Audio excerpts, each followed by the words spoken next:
Jioni hii ya leo mwanamke Mkenya anatarajiwa kunyongwa nchini Vietnam baada ya kupatikana hatia ya kuhusika na ulanguzi wa dawa za kulevya. Hata hivyo, hatima yake inasubiri maafikio ya serikali ya Kenya na taifa hilo baada ya katibu wa mashauri ya kigeni Korir Sing'oei kusema imeomba hukumu dhidi ya Margaret Nduta kusitishwa. Hukumu hiyo dhidi ya Margaret Nduta kusitishwa, na kama Laura Otieno anavyoarifu ni kwamba serikali imetaja kesi dhidi ya Nduta kuwa ngumu.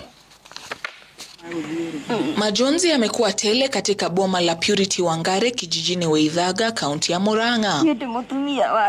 Kwa siku 10 sasa, Purity amestahimili uchungu wa mwanawe aliyehukumiwa kifo nchini Vietnam baada ya kupatikana na kilo 2 za dawa ya kulevya aina ya cocaine.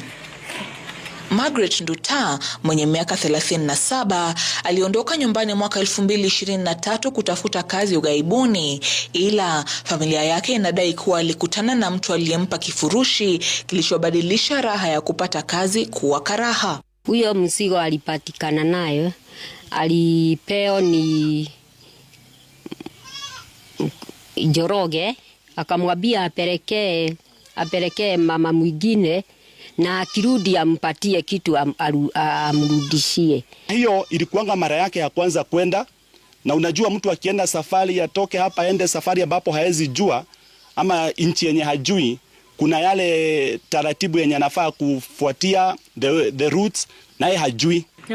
Kulingana na sheria za Vietnam, mtu yeyote anayepatikana na hatia ya ulanguzi wa zaidi ya gramu 600 ya dawa aina ya cocaine na heroin watahukumiwa kifo. Katibu wa mashauri ya kigeni Korir Sing'oei akisema amezungumza na wizara ya kigeni ya Vietnam ili kusitisha hukumu hiyo na kutafuta njia mbadala ya kutatua kesi hiyo.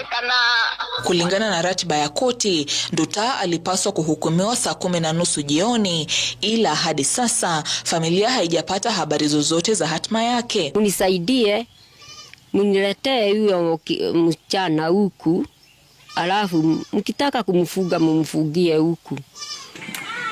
Kilichoanza kama safari ya kutafuta riziki sasa imegeuka kuwa kilio kwa familia hii, huku wakitumai kuwa hukumu ya kifo dhidi ya Nduta itabadilishwa na wamuone mpendwa wao japo kama mahabusu.